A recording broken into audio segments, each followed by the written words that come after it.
Sir आपका mic off है।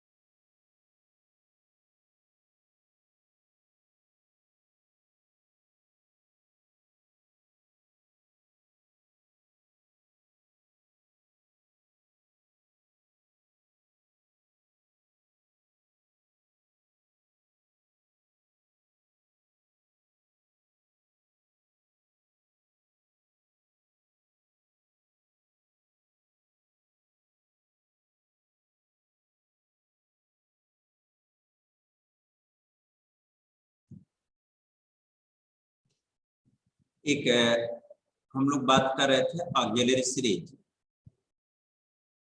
that is written in the form of sigma 1 upon n to the power p।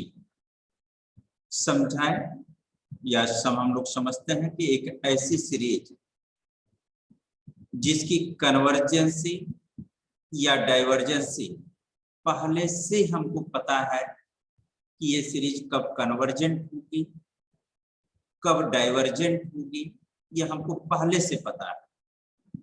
और अगर हमको ये पहले से ही पता है और ये सीरीज किसी दूसरी सीरीज का नेचर डिसाइड करने में अगर हमारी हेल्प कर रहा है तो इस प्रकार की सीरीज को हम हेल्पिंग सीरीज या ऑक्सिलरी सीरीज कहते हैं।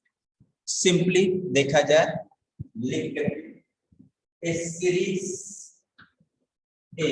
Series whose convergence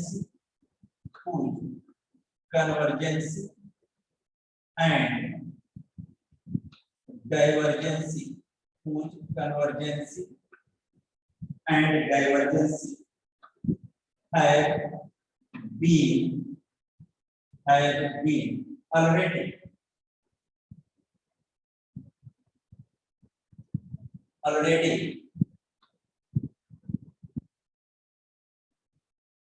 established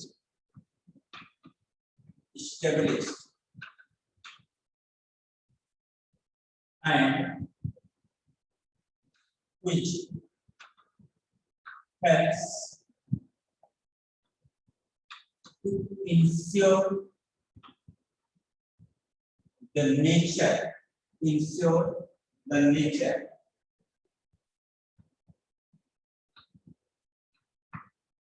of a given series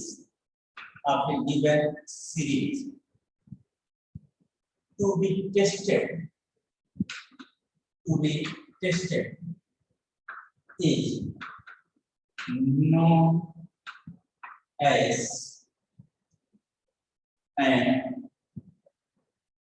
auxiliary series।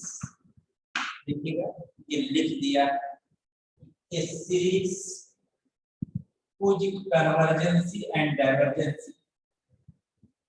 established, एक ऐसी सीरीज जिसकी कन्वर्जेंसी और डाइवर्जेंसी पहले से ही पता है और ये सीरीज जो दिए गए सीरीज के टेस्टिंग के लिए हमारी हेल्प कर रही हो तो ऐसी सीरीज को हम ऑक्सिलरी सीरीज कहते हैं। अब आपने ये बता दिया कि ऑक्सिलरी सीरीज होता क्या है, जरा सा इसको थोड़ा सा और आगे प्रोसीड करते हैं। आगे क्या, यही जो ऑक्सिलरी सीरीज, इसका आपने चूंकि डेफिनेशन बोला है कि एक ऐसी सीरीज जिसका नेचर पहले से ही एस्टेब्लिश हो, पहले से ही पता हो और दूसरी सीरीज का नेचर डिसाइड करने में हमारी हेल्प करे तो ऐसी सीरीज को हम ऑक्सिलरी सीरीज कहते हैं। तो एक ऐसी सीरीज तो आपने कहा कि sigma 1 upon n to the power, ये द इनफाइनाइट सीरीज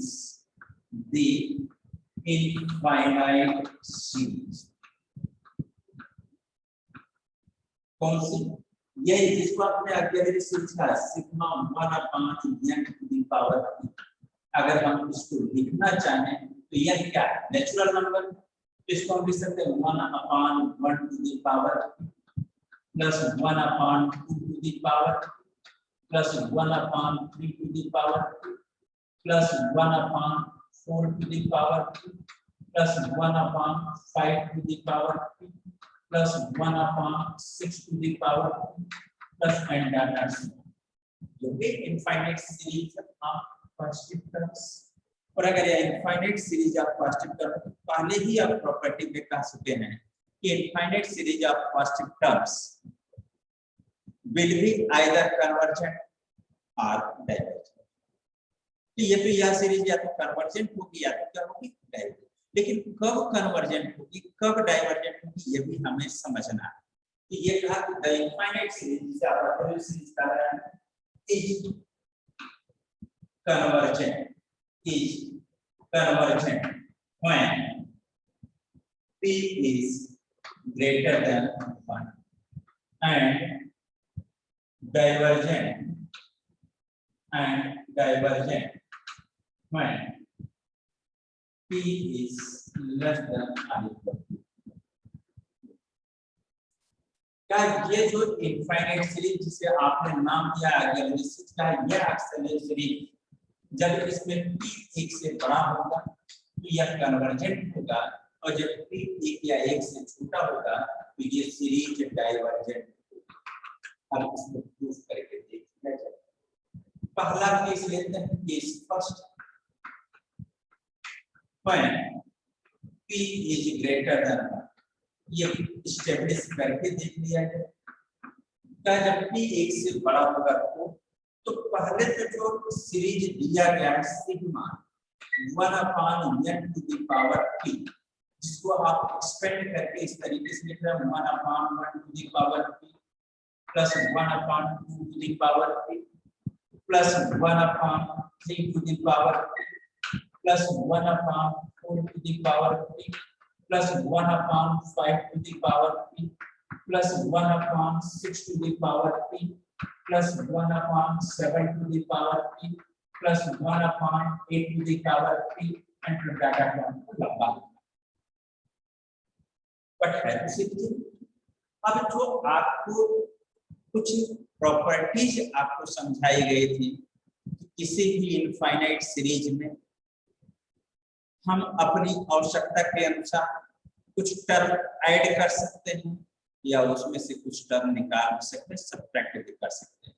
और ऐसा करने से उस इनफाइनाइट सीरीज के नेचर में कोई परिवर्तन नहीं होगा। अगर वह कन्वर्जेंट थी तो कन्वर्जेंट होगा, डाइवर्जेंट थी तो क्या होगा, डाइवर्जेंट होगा, ऑसिलेटरी था तो ऑसिलेटरी होगा। तो उसके नेचर में कोई परिवर्तन नहीं होता। एक और प्रॉपर्टी आपको बताई गई थी कि किसी भी इनफाइनाइट सीरीज में अगर हम नॉन जीरो स्केलर से नॉन जीरो कांस्टेंट से मल्टीप्लाई करते हैं तो भी उस सीरीज के नेचर में कोई परिवर्तन नहीं होगा। ये भी संभव था। आपने यह भी कह रखा था कोई भी infinite series of positive term होगा तो आइदर वह कन्वर्जेंट होगा या तो वह डाइवर्जेंट होगा। ये भी आपको याद।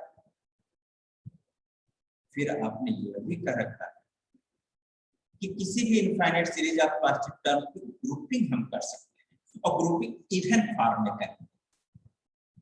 अब उस ग्रुपिंग की बात आ गई, हम चौथी प्रॉपर्टी का यूज करना चाहिए।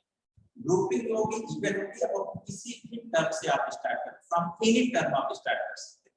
पहला दूसरे की ग्रुपिंग करना, फिर तीसरा चौथा पांचवा छठवां एक ग्रुपिंग। तो यहाँ दो टर्म एक साथ, दो क्या है इवन नंबर, फिर चार टर्म है सब चार टर्म एक साथ लेंगे तो भी इवन हो जाए और इसको एक सिंगल टर्म के रूप में आप एक्सप्रेस कर सकते हैं। लेकिन ग्रुपिंग कहीं से मान लीजिए पहले टर्म से स्टार्ट करें दूसरे से स्टार्ट करें दूसरा तीसरा एक साथ लेंगे, फिर चौथा पांचवा छठवां सातवां एक साथ लेंगे। इस तरीके से जब भी ग्रुपिंग करेंगे इवन में करेंगे। दूसरा उसको एक सिंगल टर्म के रूप में हम ट्रीट कर सकते हैं, इससे उसके नेचर में कोई परिवर्तन नहीं होगा। तो यहाँ पर जो इनफाइनाइट सीरीज आपको दी गई है सीरीज, इसकी ग्रुपिंग हम करने जा रहे हैं। इसको लिखा this is equal to 1/1 to the power p plus 1/2 to the power p plus 1/3 to the power p। Total में साथ पहले को प्राप्त करके स्टार्ट, फिर क्या करेंगे 1/4 to the power p plus 1/5 to the power p plus 1/6 to the power p plus 1/7 to the power p। अब क्या किया, 4 टर्म एक साथ लिया, एंटर किया। अब क्योंकि यहाँ 2 टर्म लिया है, 4 टर्म, इसके बाद हम कितना लेना, 6 टर्म लेते हैं। हमने इतना लिखा था, आपको पहली बार लिखने लगा तो बहुत ज्यादा लिखने लगा, हिंदी ग्रेड तक किया तो बट हमने लिखा लिखा। चूंकि ग्रुपिंग तो आपने कर, ग्रुपिंग करने के बाद आप यह भी देखिए कि आपने क्या रखा है कि एचयू का रखा है p 1 से बड़ा है। अगर p 1 से बड़ा होगा तो 1/1 टू द पावर p जो भी हो, आप सोचना शुरू कर दीजिए, 1/2 to the power p plus 1/2 to the power p दो बार। आप सोचिएगा p 1 से बड़ा है, अगर p 1 से बड़ा है तो 1/2 to the power p plus 1/2 to the power p की जो वैल्यू आएगी, सोचना है क्या हुआ, 1/2 to the power p plus 1/3 to the power p की वैल्यू से बड़ी होगी या उससे छोटी, जबकि p क्या है, 1 से बड़ा है। तो आप p = 2 लेंगे। आप सोचो, ये हो जाएगा 1/2 और ये हो जाएगा 2 ले रहे हैं 1/9, तो 1/4 प्लस 1/9 जो वैल्यू आएगी वह 1/4 प्लस 1/4 की वैल्यू से छोटी होगी या बड़ी होगी, यह आपको सोचना है। इतना सोचने का मौका आपको दिया जा रहा है। संभवतः आप सोच चुके होंगे, नहीं भाई ये जो वैल्यू आएगी इस वैल्यू से क्या होगी, बड़ी। यहाँ हमने साइन लगा दिया, अब समझ में आएगा कि 1/2 to the power p plus 1/3 to the power p की जगह हमने 1/2 to the power p plus 1/2 to the power p लिखा तो जरूर है, लेकिन यह समझ लो कि p 1 से बड़ा है तो इसकी जो टोटल वैल्यू आएगी उसकी टोटल वैल्यू क्या होगी, ऑलवेज ग्रेटर। ऐसे ही हमारे 1/4 to the power p plus 1/4 to the power p plus 1/4 to the power p plus 1/4 to the power p, इसकी जो इन्हीं की जगह पर ये लेगा, लेकिन ये कहते हैं कि इसकी जो टोटल वैल्यू आएगी इसके टोटल वैल्यू से बड़ी इसलिए होगी क्योंकि हम लोग ने कहा था p = ग्रेटर देन, ऐसे करके ये तो आपने कहा this is less than 1/1 to the power p plus. अब 1/2 to the power p plus 1/2 to the power p को क्या हम 2/2 टू द पावर p लिख सकते हैं, आराम से लिखेंगे, और 2/2 टू द पावर p लिखेंगे, लिख देते हैं 2/2 to the power p plus ऐसे हो जाएगा 4/4 टू द पावर अंतर का आसान इस तरीके से है। फिर हो जाएगा this is 1/1 to the power p plus 2/2 to the power p लिख सकते हैं, 2 को डाउन करेंगे तो हो जाएगा 2 को डाउन करेंगे तो हो जाएगा 2 to the power p minus 1 हो जाएगा, तो लिख दो 1/2 to the power p minus 1। ऐसे ही जब 4 को डाउन करेंगे तो 4 to the power p minus 1 हो जाएगा, या इसको लिख सकते हैं हम 1/2 to the power p minus 1 का होल स्क्वायर। तो अब आप देखेंगे कि पहला टर्म आपको मिला 1/1 टू द पावर, और p 1 से बड़ा चाहे जितना आपको फाइनली इसकी वैल्यू फाइनली कितनी आएगी, बनाएंगे, अरे p2 रखेंगे तो भी 1 आएगा, p3 रखेंगे तो भी 1 आएगा, और 1/1 ये तो 1 plus 1/2 to the power p minus 1 plus 1/2 to the power p minus 1 का whole square plus 1/2 to the power p minus 1 का होल, तो इस तरीके से आएगा। और जो भी आएगा देखेंगे ये है इनफाइनाइट सीरीज आ रहा है, इस इनफाइनाइट सीरीज का कॉमन रेशियो क्या आ रहा है, इनफाइनाइट ज्योमेट्रिक सीरीज बन रहा है, और अगर यह एक इनफाइनाइट ज्योमेट्रिक सीरीज बन रहा है तो इसका कॉमन रेशियो क्या होता है, which is an infinite infinite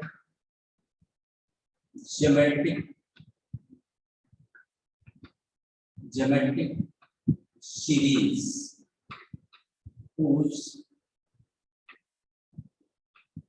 common ratio is 1/2 to the power p minus 1. Therefore,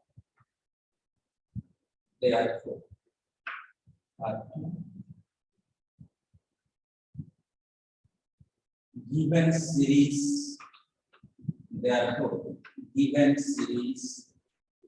will be convergent. अब थोड़ा सा यहाँ से हम हमको कन्वर्जेंट लिखने जा रहे थे, सिंप्लीफाई किया नहीं, कन्वर्जेंट बिकॉज जब इस इनफाइनाइट सीरीज के टर्म का सम लेंगे तो यूनिट टर्म का सम लेंगे तो हो जाएगा फर्स्ट टर्म हो जाएगा 1 into 1 minus common ratio 1/2 to the power p minus 1 to the power n upon 1 minus common ratio आएगा। बट इतना भी लिखने की जरूरत नहीं है, ऑलरेडी आप ज्योमेट्रिक सीरीज के because p is greater than 1 implies 1/2 to the power p minus 1। p अगर 1 से बड़ा है, 1 से बड़ी कोई भी संख्या रखेंगे, 2 रखिए, 3 रखिए, 4 रखिए, जो भी रिजल्ट आएगा 2 रखेंगे तो 1/2 3 रखेंगे तो 3 minus 1 2 होगा 1/4 आएगा, 4 रखेंगे तो 1/4 minus 1 करेंगे तो 1/2 क्यूब हो जाएगा तो 1/8 आएगा। जो ये p ग्रेटर देन 1 होने पर ये जो क्वांटिटी आ रही है 1 से छोटा और 0 से क्या होगा बड़ा होगा। तो आप ऑलरेडी कह चुके हैं ज्योमेट्रिक सीरीज के लिए कि एक ऐसी ज्योमेट्रिक इनफाइनाइट ज्योमेट्रिक सीरीज जिसका कॉमन रेशियो 1 से छोटा और 0 से बड़ा होगा तो वह सीरीज क्या होती है, कन्वर्जेंट होती है। तो अब आसानी से आप कर सकते हैं कि इसका मतलब जब भी ये इनफाइनाइट ज्योमेट्रिक सीरीज जो कि इस फॉर्म में है sigma 1/n to the power p के फॉर्म में, अगर p 1 से बड़ा हुआ तो ऑलरेडी ये सीरीज क्या हो जाएगी, कन्वर्जेंट हो जाएगी, क्योंकि इसका जो common ratio infinite geometric series बना आप लोगों के कंसीडरेशन में और वह 1 से छोटा और 0 से बड़ा। तो चलिए भाई इसकी बात हो गई क्लियर। अब नेक्स्ट आते हैं सेकंड केस लेते हैं कि अगर p = 1 हो जाए तो क्या होगा, क्योंकि आपने कह रखा है कि p 1 से छोटा होगा या 1 से बड़ा होगा तो यह आगे सीरीज कन्वर्जेंट। तो केस 2 लेते हैं, केस 2 को 2 भागों में कंसीडर करते हैं। पहला जब p = अब मैं p जब p 1 के बराबर हो sigma 1/n to the power p, अगर p 1 के बराबर हो गया तो ये हो जाएगा रेड्यूस हो जाएगा sigma 1/n। n natural number है, इसको लिख सकेंगे 1 + 1/2 + 1/3 + 1/4 + 1/5 + 1/6 + 1/7 + 1/8 इस तरीके से आप इस सीरीज को लिख सकते हैं जब आपने कहा दिया p = 1। अब ठीक है p = 1 कर दिया, अब इसकी ग्रुपिंग करते हैं, फिर प्रॉपर्टी नंबर 4 का यूज करते हैं। लिखा 1 + 1/2 प्लस ग्रुपिंग करें, इवन ग्रुपिंग करेंगे 1/3 + 1/4 को एक साथ ले लिया, फिर प्लस अब इवन 1/5 + 1/6 + 1/7 + 1/8 इन सब की ग्रुपिंग बनाना।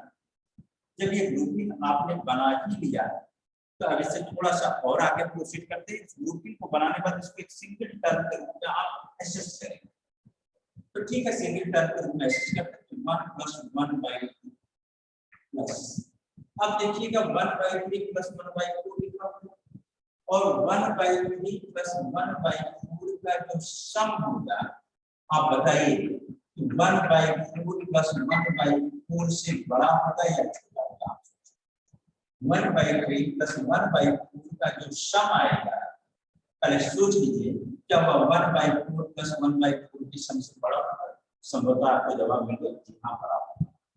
ऐसे ही 1/5, 1/6, 1/7, 1/8 इन चारों का जो सम होगा वह 1/8 प्लस 1/8 प्लस 1/8 प्लस 1/8 के सम से अधिक ही होगा, इससे कम नहीं।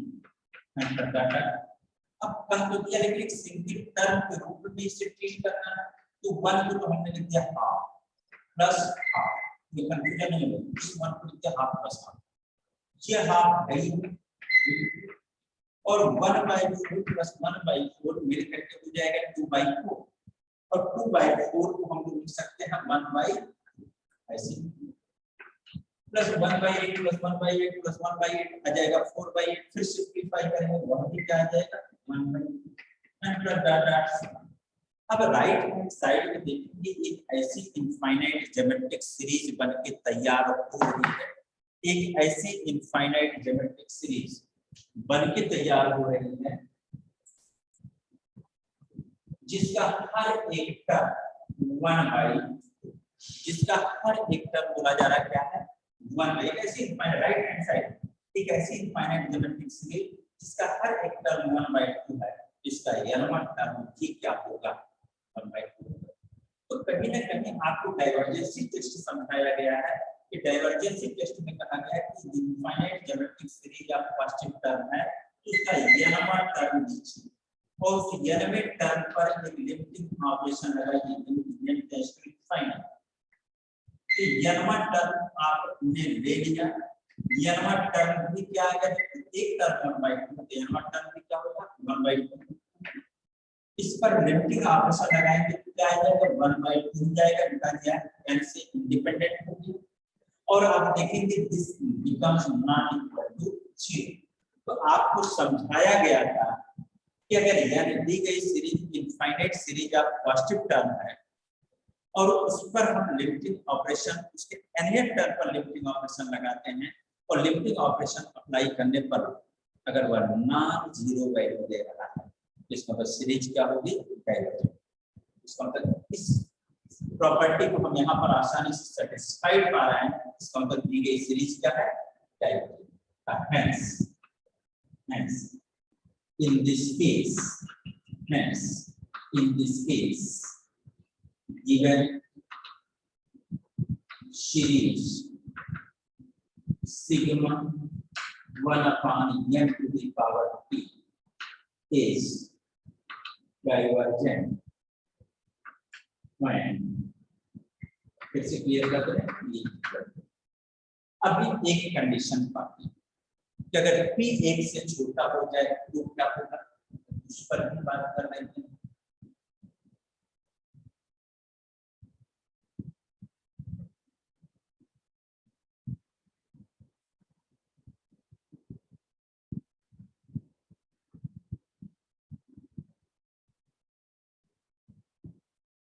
When p is less than p is greater than 1 देख चुके हैं, p equals 1 देख चुके हैं। अब तीसरा केस लेते हैं, केस 3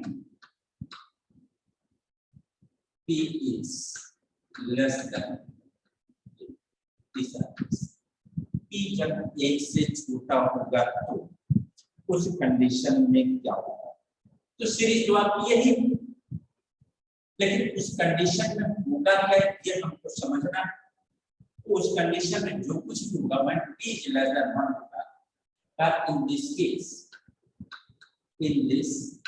अगर p 1 से छोटा तो आप स्वतः सोचिए p2 to the power p, अगर p 1 से छोटा है, p 1 से छोटा मतलब p 0, p 0 मतलब 2 to the power 0 का मतलब ये 2 से छोटा होगा या बड़ा होगा या नहीं, p अगर 1 से छोटा तो माइनस बना तो 1/2 से छोटा होगा या नहीं, p इक्वल्स -2 रखते हैं तो 1/2 का स्क्वायर 2 से छोटा होगा या नहीं, तो सोचना ऐसे ही p to the power p भी क्या होगा, p से एक छोटा होगा, b से छोटा होगा। 4 टू द पावर p भी क्या होगा, 2 से छोटा होगा। इस तरीके से हम ये सोच सकते हैं। अगर इस तरीके से हम सोच सकते हैं तो यह भी देखिएगा, ये भी कमेंट कर दिया। Therefore, अब तक 1/2 to the power रेसिप्रोकल कर दे तो 1/2 से 1/3 to the power 3 क्या होता है, 1/3 से बड़ा होता है। 1/4 to the power 3 क्या होता है, 1/4 से बड़ा हो जाएगा। एंड सो ऑन इस तरीके से। Next, given series secant 1/n to the power p is equal to 1/1 to the power p plus 1/2 to the power p plus 1/3 to the power p plus 1/4 to the power p and data so on will be greater than क्या होगा 1 plus 1/2 plus 1/3 plus 1/4 and the data so देख सकते हैं 1/2 to the power पे 1/2 से बड़ा 1/3 to the power पे 1/3 काफी कम। अब इसका देखेंगे जो nth टर्म होगा, ये तो आपके राइट हैंड साइड है कि infinite series of first term. अगर इनफाइनाइट सीरीज ऑफ फर्स्ट तो पहला टर्म 1 है, दूसरा टर्म 1/2 है, तीसरा टर्म 1/3 है, चौथा टर्म 1/4 है, तो यानी ये टर्म भी जो होगा वो एक फाइनाइट टर्म होगा, और जो nth टर्म होगा वो एक फाइनाइट टर्म होगा। तो उस पर जब लिमिटिंग ऑपरेशन लगाएंगे, डाइवर्जेंस टेस्ट अप्लाई करेंगे, तो एक फाइनाइट वैल्यू रहेगा, और फाइनाइट वैल्यू पर डाइवर्जेंस टेस्ट अप्लाई करने पर फाइनाइट वैल्यू ही हमको मिलेगी, कुछ और नहीं मिलेगा। कि डाइवर्जेंस टेस्ट में क्या कहते हैं कि limit n tends to infinite, इस nth टर्म पर लिमिटिंग ऑपरेशन अप्लाई करने पर वैल्यू 0 नहीं आनी चाहिए। अगर वैल्यू 0 नहीं आ रही है तो सीरीज क्या होगी, डाइवर्जेंट होगी। तो जब पहला टर्म 1 है, दूसरा 1/2 है, तीसरा 1/3 है, चौथा 1/4 है, तो nth टर्म भी कोई ना कोई एक न्यूमेरिक नंबर होगा, और न्यूमेरिक नंबर पर अगर लिमिटिंग ऑपरेशन लगाएंगे तो वो न्यूमेरिक नंबर उस लिमिटिंग ऑपरेशन से इंडिपेंडेंट होगा, तो जो आएगा वह होगा नॉट इक्वल टू 0 होगा। Therefore series is divergent, series is divergent. तो हम लोगों ने ये चेक कर लिया कि जो आपकी ऑक्सिलरी सीरीज होती है sigma 1/n to the power p, यह ऑक्सिलरी सीरीज अगर p 1 से बड़ा होगा तो कन्वर्जेंट होगी, और p 1 से 1 या 1 से छोटा होगा तो डाइवर्जेंट। और आपने ऑक्सिलरी सीरीज से समझा था कि एक ऐसी सीरीज जो किसी दी गई दूसरे इनफाइनाइट सीरीज का नेचर डिसाइड करने में हमारी हेल्प करे, दूसरे सीरीज की टेस्टिंग करने में हमारी हेल्प करे, उस सीरीज को हम ऑक्सिलरी सीरीज कहते हैं। ओके, अब इसके आगे नेक्स्ट वीडियो लेक्चर में हम लोग बात करेंगे। Thank you.